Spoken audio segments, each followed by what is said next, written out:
അമ്മേ ശരണം, ആറ്റുകാൽ അമ്മേ ശരണം.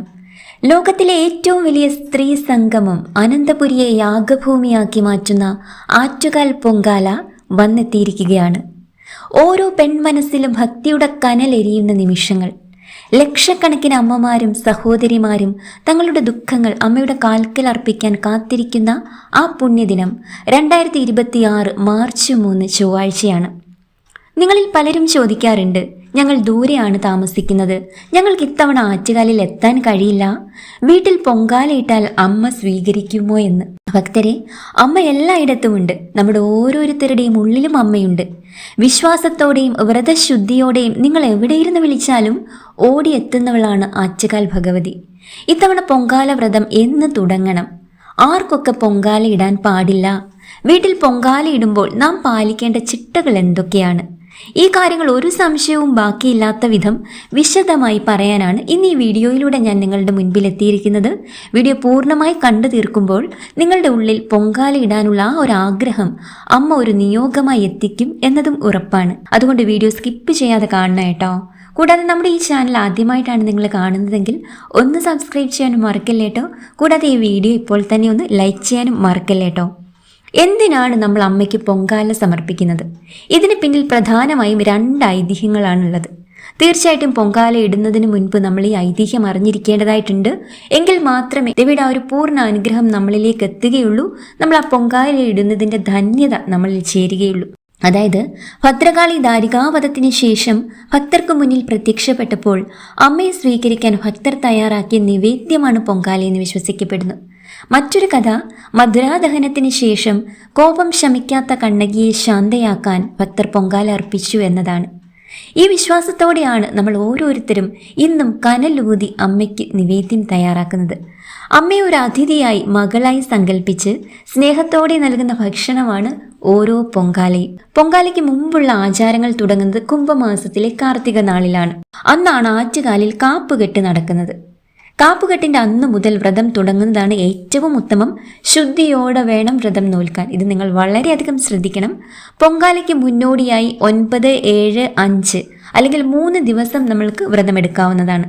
അതായത് 9 ദിവസം മുൻപേ വ്രതം തുടങ്ങാം, അല്ലെങ്കിൽ 7, 5, 3. ഇങ്ങനെ ഇതിനൊന്നും സാധിക്കാത്തവർ പൊങ്കാലയുടെ തലേ ദിവസമെങ്കിലും കർശനമായി വ്രതം അനുഷ്ഠിക്കണം. എല്ലാവർക്കും ഇപ്പം ഇത്രയും ദിവസം വ്രതം എടുക്കാൻ സാധിച്ചെന്ന് വരില്ല. അങ്ങനെ ഉണ്ടെങ്കിലും നിങ്ങൾ വിഷമിക്കേണ്ടതായിട്ടില്ല. തലേ ദിവസം മാത്രം വ്രതമെടുത്തും നമ്മൾക്ക് പൊങ്കാല ഇടാവുന്നതാണ്. പക്ഷേ മാക്സിമം നിങ്ങൾക്ക് 9 ദിവസമൊക്കെ വ്രതം നോൽക്കാൻ സാധിച്ചാൽ അത്രയും ദേവിയുടെ അനുഗ്രഹമാണ് നമ്മുടെ കുടുംബത്തോടെ ചേർന്ന് നിൽക്കാൻ പോകുന്നത്. അതുകൊണ്ട് അങ്ങനെ ചെയ്യാൻ കഴിയുമെങ്കിൽ തീർച്ചയായിട്ടും അങ്ങനെ തന്നെ ചെയ്യണം കേട്ടോ. ഈ വ്രത ദിവസങ്ങളിൽ നാം പാലിക്കേണ്ട പ്രധാന ചിട്ട ശുദ്ധിയാണ്. ഇത് വെറും ഒരു ശരീരശുദ്ധിയല്ലേ കേട്ടോ, മനസ്സിന്റെ ശുദ്ധി കൂടിയാണ് ഉദ്ദേശിക്കുന്നത്. മത്സ്യ മാംസാദികൾ നമ്മൾക്കറിയാം ഏതൊരു വ്രതത്തിലെയും പോലെ വർജിക്കേണ്ടതായിട്ടുണ്ട്. വ്രതം തുടങ്ങുന്ന അന്നു മുതൽ പൂർണ്ണമായും നമ്മൾ സസ്യാഹാരം മാത്രമേ കഴിക്കാൻ പാടുള്ളൂ കേട്ടോ.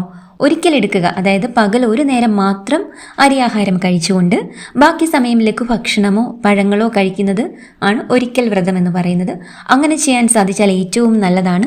ഈ കാര്യങ്ങളൊക്കെ ചെയ്യുമ്പോൾ നമ്മളുടെ ആരോഗ്യസ്ഥിതിയും ഒക്കെ കണക്കിലെടുക്കേണ്ടതായിട്ടുണ്ട്. അമ്മമാരൊക്കെയാണ് ധാരാളമായിട്ടും പൊങ്കാല ഇടുന്നത്. അതുകൊണ്ട് തീർച്ചയായിട്ടും എല്ലാ അമ്മമാരും ഈ ഒരു കാലഘട്ടത്തിൽ മരുന്നൊക്കെ ധാരാളം കഴിക്കുന്നവരായിരിക്കും. നിങ്ങളുടെ ആരോഗ്യം പൂർണ്ണമായും ശ്രദ്ധിച്ചിട്ട് വേണം ഒരിക്കലൊക്കെ എടുക്കാനായിട്ട്. 3 നേരം അങ്ങനെ ഭക്ഷണം ഒഴിവാക്കിയിട്ടൊന്നും വ്രതം നോൽക്കേണ്ടതായിട്ടില്ല. തീർച്ചയായിട്ടും ആരോഗ്യം ശ്രദ്ധിച്ചിട്ട് വേണം അമ്മമാർ ഇതൊക്കെ ചെയ്യാനായിട്ട് കേട്ടോ. ഇനിയും ശുദ്ധമായ പാചകം നമ്മൾ ശ്രദ്ധിക്കേണ്ടതായിട്ടുണ്ട്. അതായത് സ്വന്തമായി പാകം ചെയ്ത് കഴിക്കാൻ സാധിക്കുമെങ്കിൽ പുറത്തുനിന്ന് ഹോട്ടൽസിൽ നിന്നും വാങ്ങാതെ സ്വന്തമായിട്ട് നമ്മൾ വീട്ടിൽ തന്നെ ഈ വ്രത ദിവസങ്ങളിൽ ആഹാരം പാകം ചെയ്ത് കഴിക്കുകയാണെങ്കിൽ ഏറ്റവും നല്ലതാണ്. ഇനിയും പകൽ ഉറക്കം പാടില്ല, അതും നിങ്ങൾ ശ്രദ്ധിക്കണം. വ്രത ദിവസങ്ങളിൽ പൂർണ്ണമായിട്ടും പകൽ ഉറക്കം ഒഴിവാക്കുക. വൈകിട്ട് നമ്മൾ കുറച്ച് നേരത്തെ കിടന്നുറങ്ങാൻ ശ്രദ്ധിക്കുക കേട്ടോ. അപ്പോൾ ആ ഒരു സമയത്ത് പകൽ നമ്മൾക്ക് എന്ത് ചെയ്യാൻ പറ്റും? ആറ്റുകാൽ ദേവിയെ മനസ്സിൽ നിറച്ച് നാവിലും നിറച്ച് പ്രാർത്ഥിക്കുക കേട്ടോ. നാമജപങ്ങൾക്കായിട്ട് പകൽ സമയം നമ്മൾക്ക് മാറ്റിവെക്കാൻ പറ്റും. ഇനി ചിലർ പറയുന്നത് കേൾക്കാം, ഞങ്ങൾക്ക് സ്തോത്രങ്ങളൊന്നും അറിയില്ല എന്ന്. അതായത് ആറ്റുകാലമ്മയുടെ സ്തോത്രങ്ങൾ, കീർത്തനങ്ങൾ, നാമങ്ങൾ എന്തൊക്കെയാണ് ചൊല്ലേണ്ടത് ഒന്നും അറിയില്ലല്ലോ എന്നൊക്കെ ചിലർ പറയുന്നുണ്ട്. കാരണം ദൂരെ നിന്നുള്ളവരൊക്കെ ഉണ്ടല്ലോ ആറ്റുകാലിൽ പൊങ്കാലയിടാൻ വരുന്നത്. അതുപോലെ ദൂരദേശങ്ങളിൽ സ്വന്തം വീടുകളിൽ പൊങ്കാലയിടുന്നവരും ഒക്കെ ഒരുപാടുണ്ട്, നമുക്കറിയാം അല്ലേ. അപ്പം നിങ്ങൾ മനസ്സിലാക്കേണ്ടത്, അമ്മയ്ക്ക് വേണ്ടത് നമ്മുടെ അറിവല്ല, മറിച്ച് സ്നേഹമാണ്. അതായത് അമ്മയുടെ നാമങ്ങളും കീർത്തനങ്ങളും ഒന്നും അറിയില്ലാച്ചാലും സാരയില്ല എന്നാണ് അമ്മ പറയുന്നത് കേട്ടോ. എങ്കിലും ഈ ദിവസങ്ങളിൽ ലളിതാ സഹസ്രനാമം ചൊല്ലുന്നത് അമ്മയ്ക്ക് ഏറെ പ്രിയങ്കരമാണെന്ന് നിങ്ങൾ മനസ്സിലാക്കണം കേട്ടോ. വേറെ ഒന്നും അറിയില്ലാച്ചാലും ആറ്റുകാലമ്മയെ ശരണം എന്നൊരു നാമം ഈ വ്രത ദിവസങ്ങളിൽ പൂർണ്ണമായിട്ടും നാവിലും മനസ്സിലും അങ്ങോട്ട് വിളങ്ങട്ടെ. എത്ര ഐശ്വര്യമാണെന്നറിയുമോ നമ്മുടെ ജീവിതത്തോട് ചേർന്ന് കിട്ടാൻ പോകുന്നത്.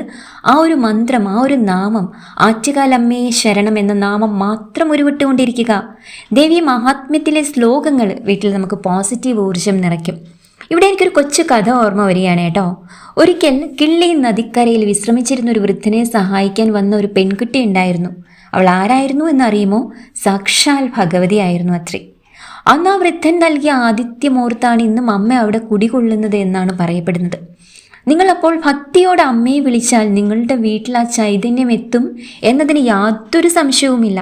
നമ്മളിപ്പോൾ പറയുന്നുണ്ടല്ലോ, ഒരുപാട് ദൂരത്താണ്, വീട്ടിലിരുന്ന് വിളിച്ചാൽ, വീട്ടിലിരുന്ന ഒരു പൊങ്കാല നിവേദ്യം സമർപ്പിച്ചാൽ ദേവി സ്വീകരിക്കുമോ എന്ന് കുറേ പേര് ചോദിക്കുന്നുണ്ട് അല്ലേ. എല്ലാവർക്കും ഇപ്പോൾ അത്രയിടം വരെ എത്താൻ സാധിക്കുമോ? എങ്കിലും നമ്മൾ ഇത്രയും ദൂരത്തിരുന്ന്, എത്രയോ ദൂരങ്ങളിലിരുന്ന്, ദൂരദേശത്ത്, അതായത് അന്യദേശത്ത് പോലും ഇരുന്ന് പൊങ്കാല അർപ്പിക്കുന്ന ഒരുപാട് സ്ത്രീജനങ്ങൾ, അമ്മയുടെ ഭക്തരുണ്ട്. അപ്പോൾ നമ്മൾ മനസ്സ് നിറഞ്ഞ എൻ്റെ ആറ്റുകാലമ്മയെ ദേവി എന്നൊന്ന് വിളിച്ചാൽ ദേവി വിളിപ്പുറത്തെത്തുന്ന ദേവിയാണ്. അപ്പോൾ നിങ്ങളുടെ സങ്കടങ്ങളും പ്രാർത്ഥനകളും ഒക്കെ ആ ഒരു വിളിയിൽ ദേവിക്ക് കേൾക്കാതിരിക്കാൻ പറ്റുമോ?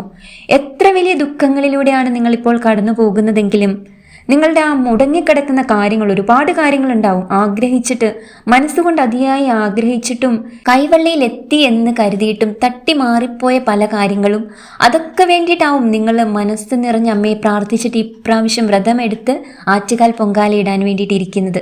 തീർച്ചയായിട്ടും മനസ്സ് നിറഞ്ഞ് പ്രാർത്ഥിച്ച് മനസ്സറിഞ്ഞ് പൊങ്കാല ഇട്ടോളൂ.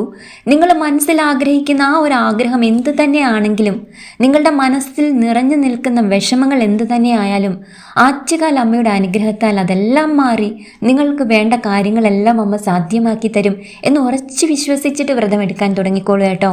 എല്ലാ കാര്യങ്ങളും ഭഗവതി ഭംഗിയായിട്ട് നടത്തി തരും എന്നതിന് യാതൊരു സംശയവും വേണ്ട.